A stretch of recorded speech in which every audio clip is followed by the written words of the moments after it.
Good morning and thanks for joining us. I'm Veronica Miller and this is Goodwill, Minnesota's Tell Me Something Good, the show that shares the good that's happening in our community. And yes, there is a lot of good and we have a lot of good information to give you today.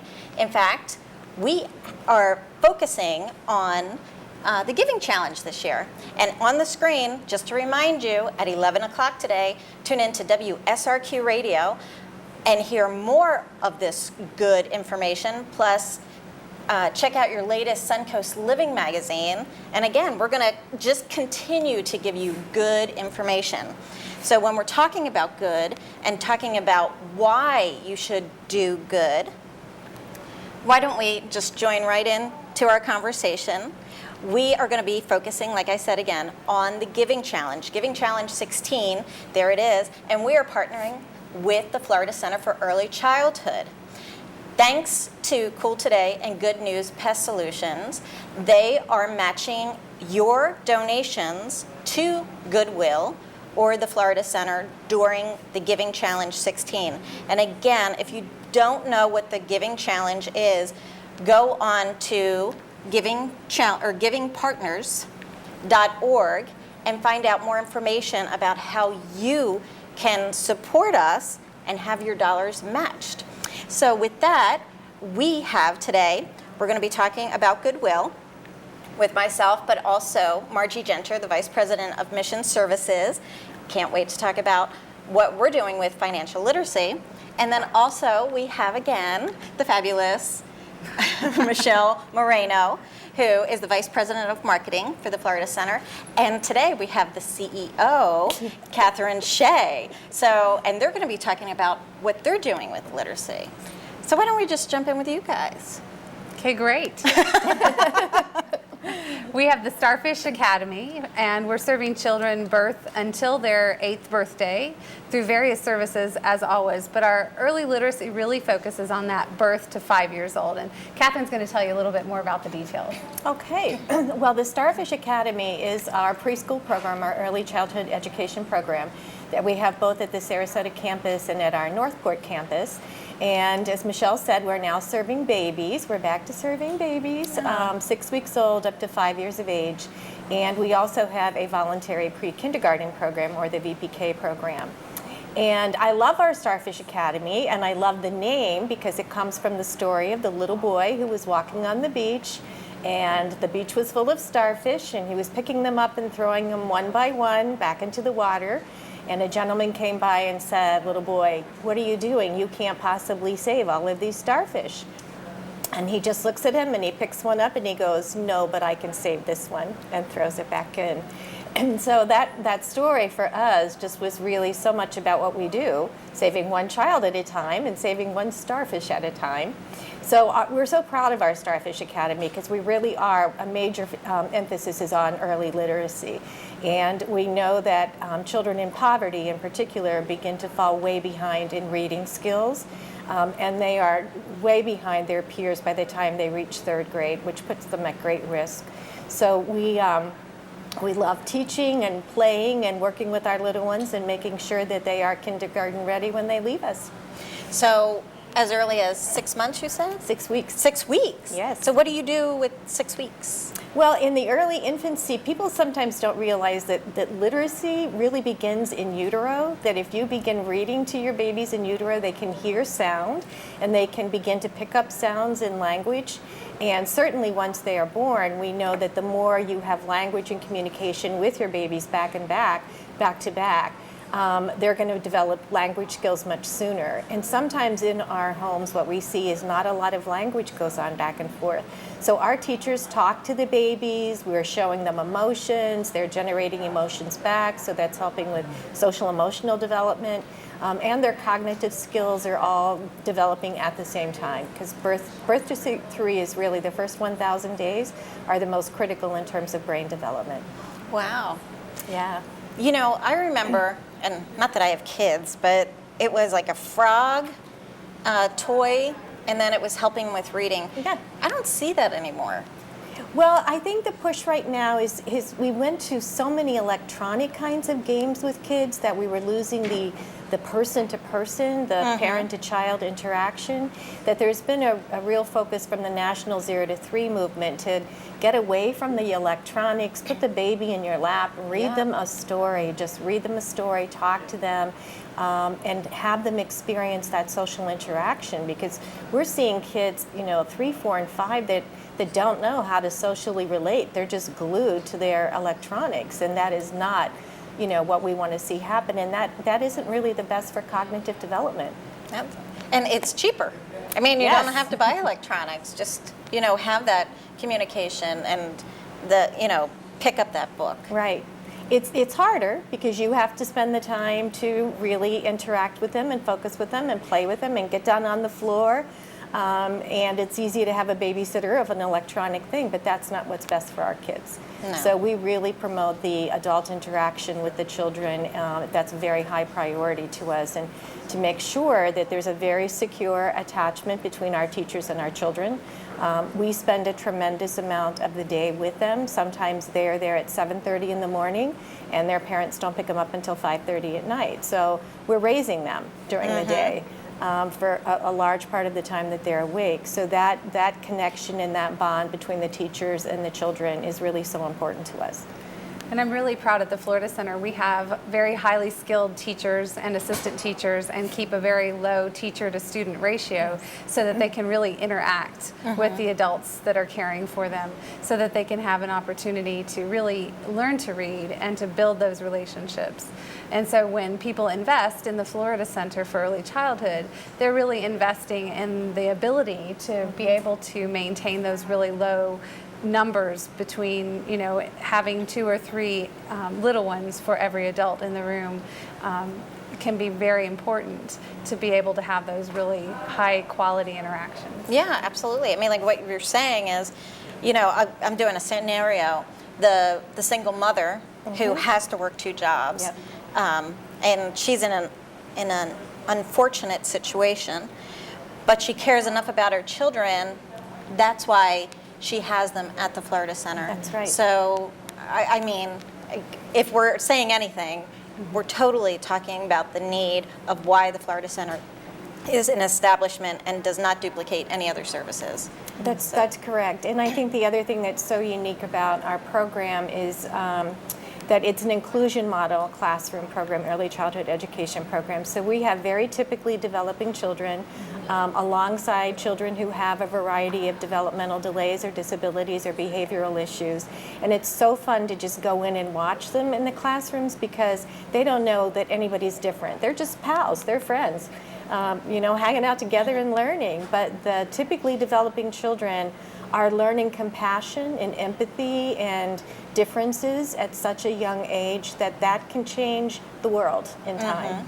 And then the children with disabilities or vulnerabilities are modeling their peers. They want to model their peers more than they want to hear the adults speak at all. So they'll watch their friends, and then they're imitating their friends. So their developmental progress is really exceeding what it typically would if they were all together with challenges. So it's a great model. We are a 4+ star rating in the Look for the Stars Quality Initiative, both of our sites, and that's been consistent. And what that really represents is that it's a 4 out of 5 rating scale. So we are 4+, which means we are a very high quality early childhood, early care and education program, and that's very important to us. Oh, absolutely. And, Goodwill works with Title I schools, and we go in and we read to them through our Good Readers program. And many times, even though they're in the school, this is the first time that they're given a book. Yes. So we know how important it is, and the children you're working with, they probably don't have a book at home. Right. Oh, but the good news is But we have wait. donors. But wait.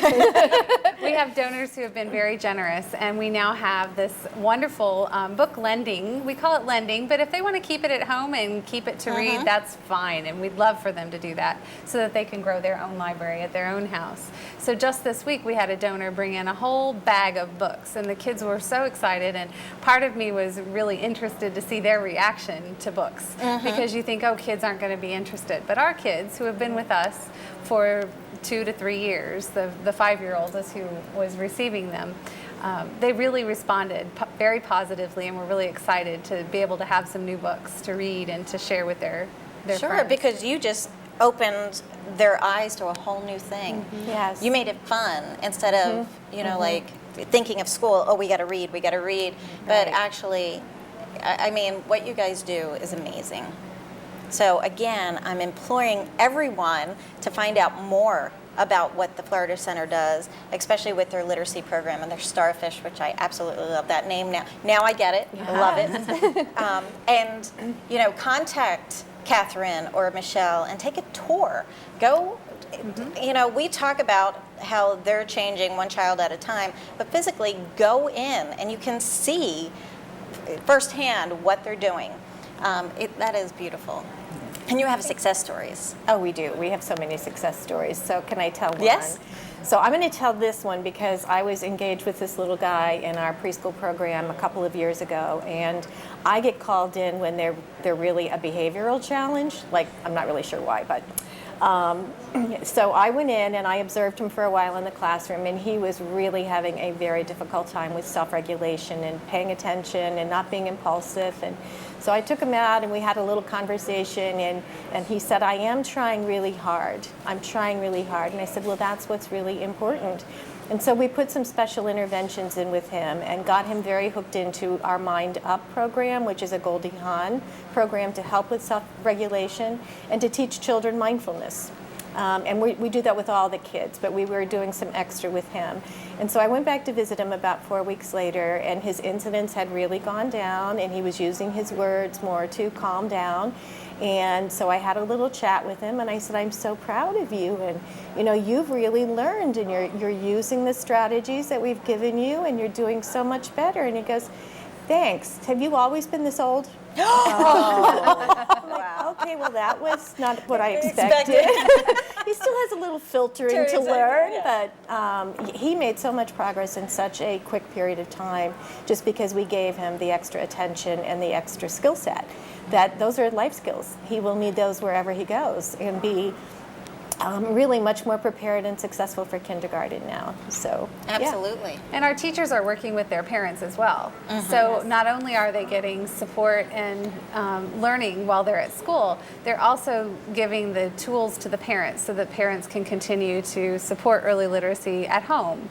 And on the weekends when they're going shopping, we're talking about what we're seeing and reading labels and giving them activities that are fun, but also helping them to learn along the way. Yeah, so the parents at home can continue what you're doing. Yes, absolutely, because they have to. The more that we see that consistency between home and school, the faster the progress with the child. There's just no exception to that. That's absolutely the rule. So making sure that the parents are engaged.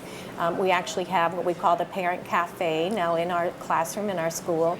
That's just a very cozy room for parents. It's like a little living room with little cafe tables, and they can go in and just chat with each other. We have educational videos they can watch. We serve them coffee and some snacks, and they just feel cared for. And they need care too, as you know, because you have many of the families that you work with as well. But I think that they feel that we're nurturing them as much as their children, which is really nice. Oh, that is awesome. How many children do you take care of? There's about 100 a year between our North County and South County site in the classroom program.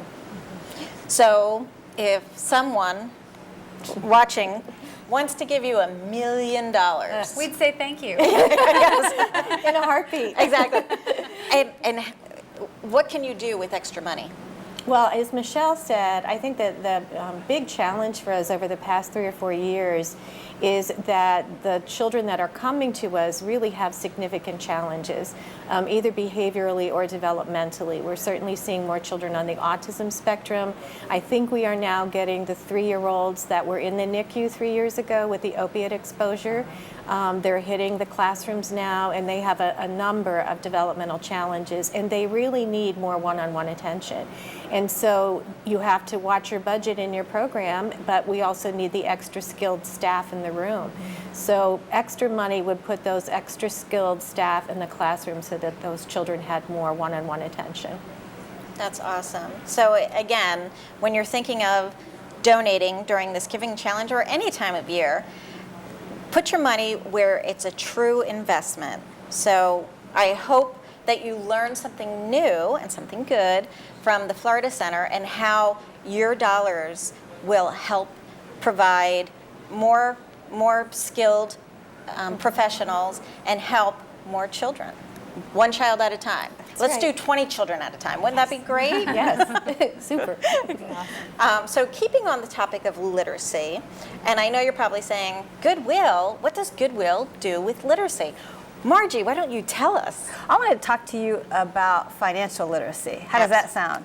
Sounds good. So what Goodwill does in many ways is similar to what we hear about the Florida Center. We work with a very diverse group of people, and just like Kathryn was saying, your reading literacy begins at home. So does your financial literacy. So I like to ask people, where did you learn? Did you ever learn how to put together a budget? Did you learn it from your parents? Did you learn it someplace else? How about you, Veronica? It was my parents. Your parents helped you with that. Michelle?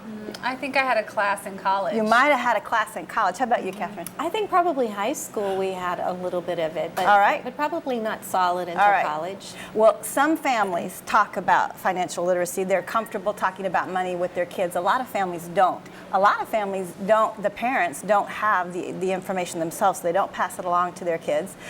You're not finding a lot of financial literacy classes in schools today either.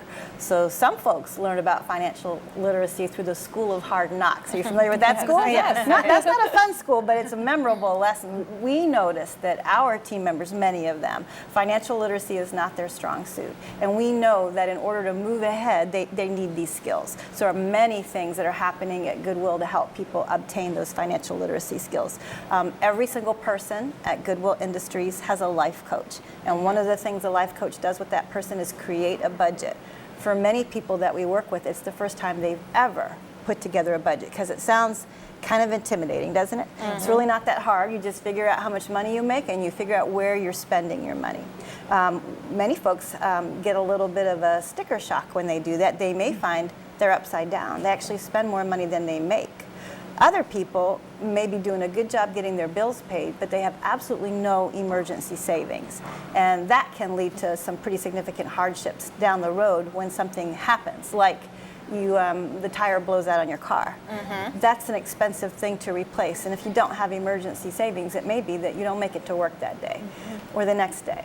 And if you miss a lot of work, you may end up losing a job. So it's critical for people to learn how to budget their money, to have savings in place for those emergencies.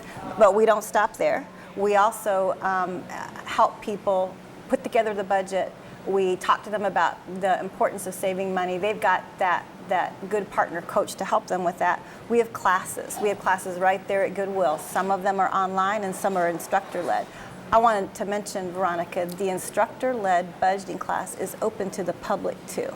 So if any of our viewers today know somebody that could benefit from a budgeting class, they are free. And that's why we're so excited about the Giving Challenge, because when the community helps Goodwill and provides funding to us, we can provide more of those classes. After the budgeting class, sometimes folks would like to go on and do more things. We've got a home buyers club that our team members can utilize, and many of our team members, seems like such a huge goal to purchase a house, and it is. But they do that because they just follow those steps. They take baby steps at first. It's a lot like the Florida Center, isn't it? And pretty soon they are running and they're able to achieve huge goals like home ownership. It's what I've noticed too, some of our team members, and we have quite a few that have a barrier to employment or a disability. And sometimes they hear about the budgeting class and you have to take this, and all of a sudden they go, but I don't have enough to have a budget. You know, so We do hear that. That financial literacy is extremely important. But what I absolutely love too, besides us just helping the general public, and a lot of times these companies come to us because they have a lot of hourly employees that desperately need this. We'll come in and educate them. My favorite is we're actually helping the young adults who are transitioning out of foster care, Oh, wow. making sure that they have financial literacy so they have a good future and they can start preparing for it. That's a really good program. We know that these kids, maybe because they've been in foster care, have not had access to these types of services before. And again, probably not getting that in school either. So we're getting them right at the point when they're moving out of foster care and they're becoming independent and they're getting jobs. And what a wonderful time to learn how to save money, how to budget your money so that you can achieve your expenses and become independent. So I love that program too. Oh, I absolutely love it. Because I think it was when I was 16, and that's when, my mom taught me how to write a check, and she put $100 in the bank for me. I think that $100 still there. Good job. She said, "This is job, your Veronica. savings, and that's the only thing that's going to save you." So, but it is important, and when you don't have that parent, or any kind of support, I feel blessed that Goodwill can actually help these.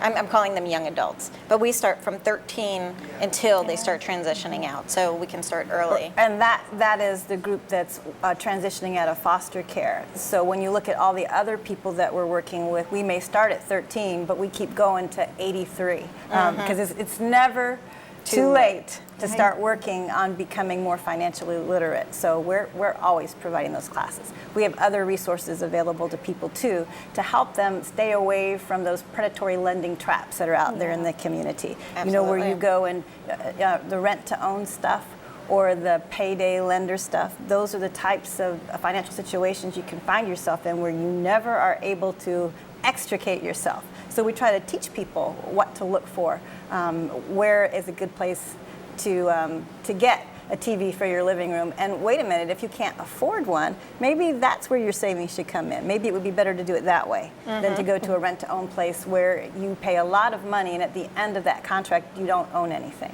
Right. There's better ways to do things. Do you have a success story? I love to talk about folks that have been through our Home Buyers Club and were actually able to purchase a home. And we meet people that come in and they say, I have never even thought about owning a home. No one in my family has ever done that. So we met a young woman who said that, and we just talked to her about what are your financial goals. You can have financial goals. Those are choices, and you can prioritize your financial goals and you can plan for home ownership.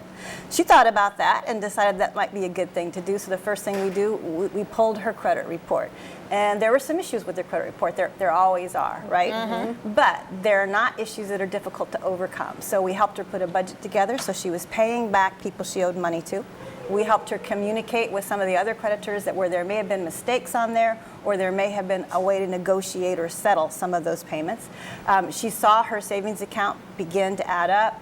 She got her tax return, and instead of blowing it all on something that was going to break later on, she put that in her savings account eventually. Her credit score had improved to the place where she could go get a conventional mortgage. She had enough money in savings for a partial down payment, and we connected her with some of the other resources in the community so she could also get additional down payment assistance. Today she's a homeowner. She owns her own place, and that's hers. That's her personal property. It's not renting, it's home ownership. So we have a lot of people like that at Goodwill that never thought home ownership could possibly be an option for them, but it turns out it can be.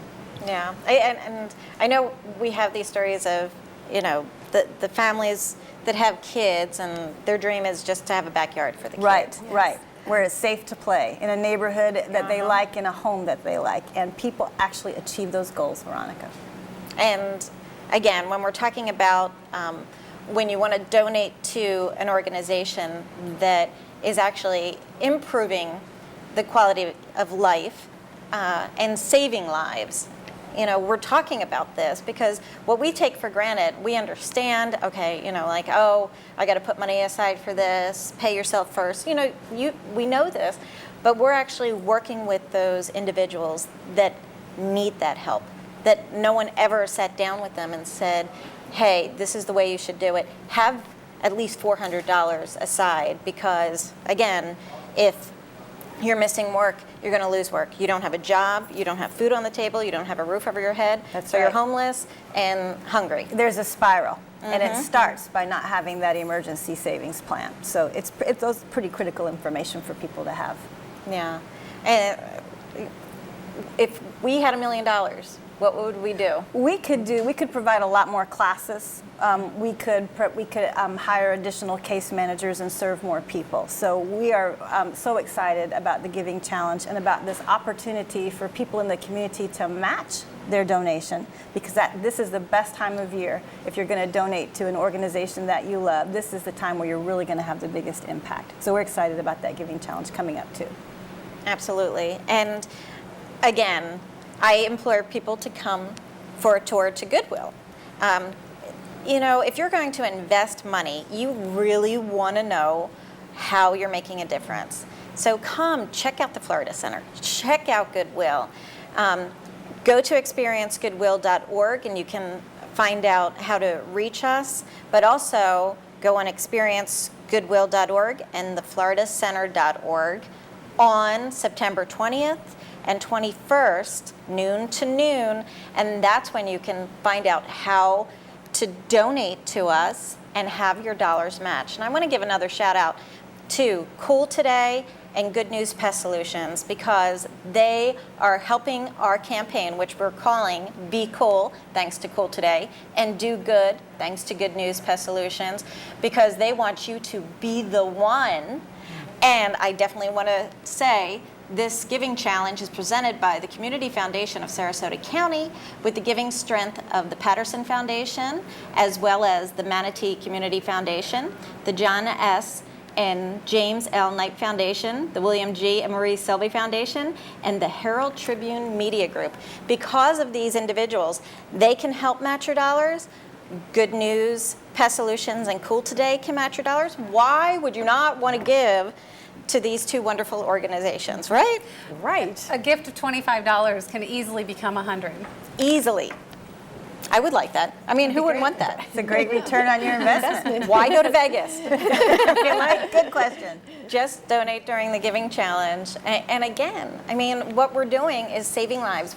We're helping people become better citizens and, you know, caring more for their families, having healthier, stronger families. Yes. I mean, I know we're saying it over and over again, but there's some of our employees wearing their Cool Today shades because they are cool. So we want you to be cool and do good and be the one. So again, go to experiencegoodwill.org or thefloridacenter.org, and we hope that you will support us during the Giving Challenge. Again, it's September 20th through the 21st, noon to noon. And again, thank you. Thank you for listening to our wonderful stories, and we hope to hear from you on September 20th through the 21st. Anyway, enjoy the rest of your Sunday, and thank you for joining us.